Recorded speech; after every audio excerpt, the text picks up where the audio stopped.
مدينة إنجلهايم الألمانية على ضفاف نهر الراين واحدة من أجمل مدن الجنوب.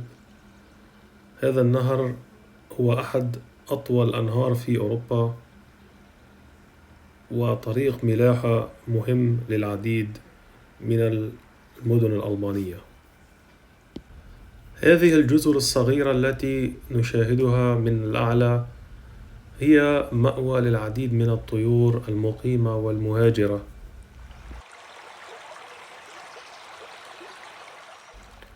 هذا النهر هو عبارة عن خط ملاحة بحري يتميز بأهمية قصوى تربط المدن الألمانية بسائر المدن الأوروبية الأخرى.